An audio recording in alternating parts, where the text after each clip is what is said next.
NAT Routers Part 3, Port Forwarding. If you've seen the AskMisterWizard.com movies entitled Simple Routers for Small Networks Part 1, Client Firewalls, and Simple NAT Routers Part 2, Multiple PCs, then you know how a low-cost NAT router protects the computers on your LAN from evil people and evil processes on the worldwide Internet. If you haven't seen those movies yet, then you really ought to view them before proceeding here, because this movie builds on those concepts. The essential message of those two movies is just this.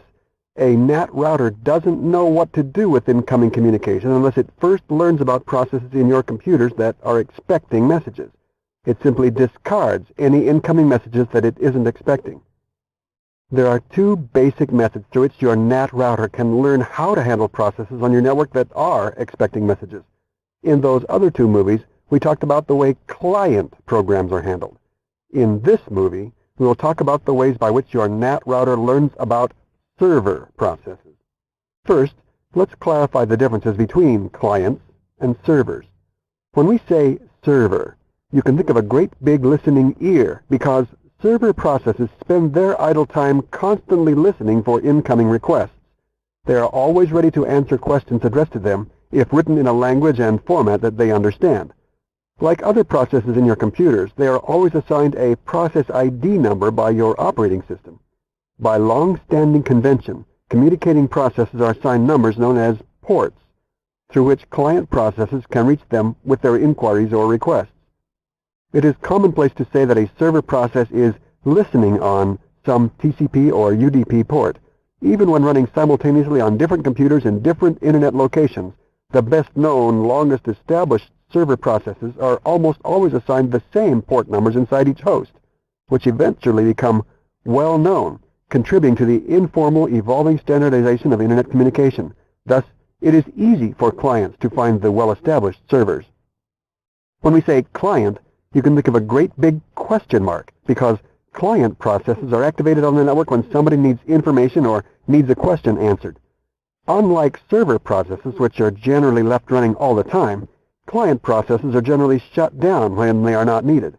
Operating systems generally assign unpredictable, random-looking process ID and port numbers to client processes, and they change from instance to instance. When a client process sends an inquiry to a server process on a well-known port number, the inquiry message always includes the port number on which it expects to receive an answer. Server processes use this port number information in combination with a client's IP address to ensure that their response information is delivered to the right place. The mechanisms that your router uses for intercepting, translating, and relaying server messages are generally not as automated as the mechanism for handling client messages. You will probably need to use your favorite web browser, as described in our movie entitled Managing Your Network Equipment with Your Web Browser, to send port forwarding configuration commands to your router for every server process that you want to host on any of your local computers. If you have a server process such as a web server, an internet game server, peer-to-peer file sharing, instant messaging, or the well-known TeamSpeak internet voice server that you want to host on one of your local computers for access by clients over the Internet, it will come with documentation revealing one or more TCP or UDP ports on which it will listen for incoming requests. Some server processes need just one TCP port. Some need just one UDP port. Some need one or more of each. Some are dynamic and may need access to thousands of ports within some prescribed range. Some are agile, able to adapt with varying efficiency to varying port availability situations. Consult your server program's documentation as you install it on one or more of your local computers and write down a list of all the TCP and UDP ports that your server needs. You'll need to teach your NAT router about those ports. After the server software is running, fire up your favorite browser, connecting with the local IP address of your NAT router. If your local network is typical, this will be the same IP address that all of your PCs specify as their default gateway. Often, it is 192.168.0.1 or 192.168.1.1. When your router asks for you to identify yourself and for your password, log on using whatever information you have previously configured for router management. After that, explore the menu choices, looking for any of the following four terms: port triggering, port forwarding, DMZ or demilitarized zone, universal plug and play. All of these terms have become well known during the past few years, and all will help you inform your router of server processes running on your local computers. We will examine the most complex of these terms first, and then we'll work our way back to the basics. In each case, the information you provide will inform your router of the IP address and port numbers on which a local server process listens for incoming requests. Even though you can have as many as 253 different computers in your local network, and even though every one of those computers can have server processes running on any of 65,536 TCP ports and 65,536 UDP ports, your router can only be told about one of your computers hosting a process that's listening on any given port. As a consequence of this NAT limitation, even though you can host multiple servers of the same type on your local network, Internet users will only be able to use the well-known port value to communicate with one of them.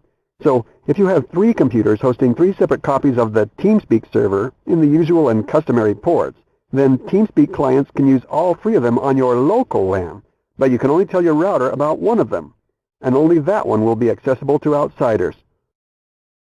If you want outsiders to use any of the remaining TeamSpeak servers, you'll have to configure your router to forward non-standard ports to them, and you'll have to inform your users of this non-standard behavior, and they will have to configure their TeamSpeak clients to use those non-standard ports accordingly. Of the 4 terms listed above, port forwarding, port triggering, DMZ, and universal plug-and-play, the first is the most basic and the last is the most advanced. In fact, universal plug-and-play is so advanced that you probably want to disable it. Unless you disable universal plug-and-play, it tries to completely automate the configuration of your router for server processes on your LAN. Although this may be convenient, it opens up important security weaknesses. Evil stinkware might use any of your host computers to host really nasty servers at your expense if you leave universal plug-and-play active. You may soon find that your computers are sending instant messages without your knowledge, hosting spam servers, broadcasting adware, distributing spyware, and clogging your internet connection with advertising messages or worse. Today's implementations of universal plug-and-play generally do not even allow you to examine the holes that they open through your security. Somebody else could own your computer services, and you might not ever even know. Don't use universal plug-and-play unless you are very vigorous about monitoring the health of your computers and their network usage. The DMZ, or Demilitarized Zone features, also invite security problems. In this context, DMZ allows you to designate one of your computers as the host for all services that are not otherwise defined. This allows you to host almost any kind of server on that machine, even if you don't know the ports on which it communicates. But it also sets that machine up as a target for every hacker and every stinkware application infesting the Internet. Think, here I am, come and get me. And once that machine is compromised, the stinkware may be able to flow to your other computers from inside your LAN, as if the hackers could drop paratroopers behind your lines of defense, bypassing the protection ordinarily offered by your NAT router. Our advice regarding DMZ is the same as our advice regarding universal plug-and-play. Don't use DMZ unless you are very vigorous about monitoring the health of your computers and their network usage, or unless you install an additional NAT router in series to create an inner, more isolated LAN for your other computers. As illustrated here, a second NAT router in series with the first creates a new IP subnet with a distinct set of IP addresses in between the ISP network and your private network. Servers hosted here are fully accessible to the worldwide Internet, and clients on the inner LAN can access them too. But if a server on this new DMZ subnet is ever attacked and corrupted, it cannot easily compromise the computers on the inner network. Port forwarding is the best known of these tools, and everybody uses the term port forwarding to describe these general principles. In its most basic and popular form, port forwarding amounts to manually filling in 1 or 2 tables on your router. The best routers use large separate tables for TCP and UDP processes, while cheaper routers combine both into a single small table. Each table entry will precisely describe an individual hole through your NAT router firewall, which should lead to a server process. Thereafter, processes in your NAT router will recognize, intercept, translate, and relay incoming messages addressed to those TCP or UDP ports. Each entry will begin with a reference to a port number, either individually or as part of a group.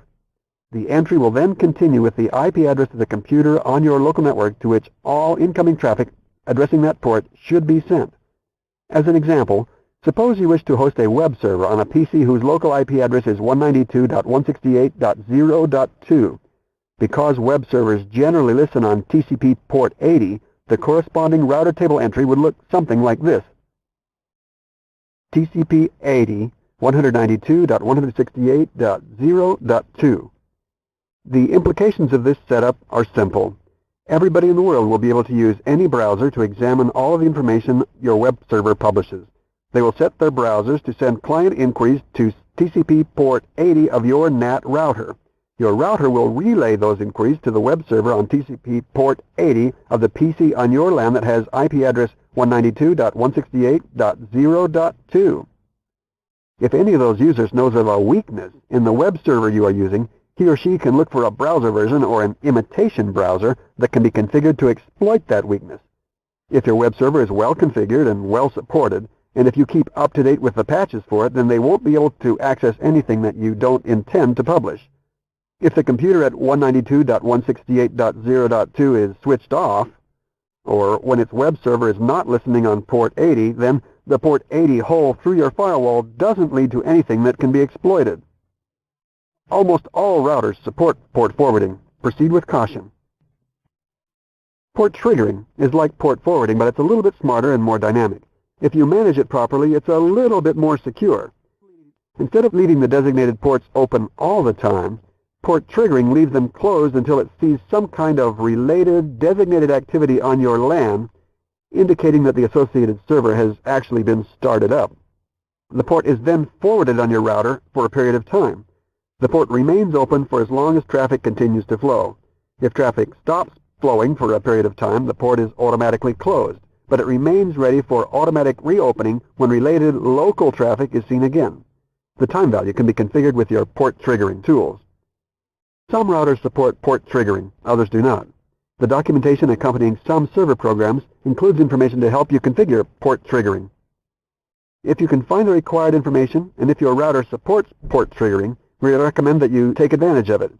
Otherwise, rely on port forwarding. Conclusion. NAT routers allow you to host server processes, but your router must be informed of the ports on which those processes listen for incoming requests. Only one server process can receive incoming requests addressed to each port on the router. At least 4 separate mechanisms have become popular for configuring your NAT router in support of your server processes. We sometimes refer to all 4 of these techniques together with the generic term port forwarding. 2 of those 4 mechanisms are so insecure as to invite attack, and their use demands constant vigilance. The other 2 mechanisms are a little more difficult to configure, but they provide a level of security that is consistent with generally accepted, responsible Internet behavior, so long as the corresponding server processes are well managed.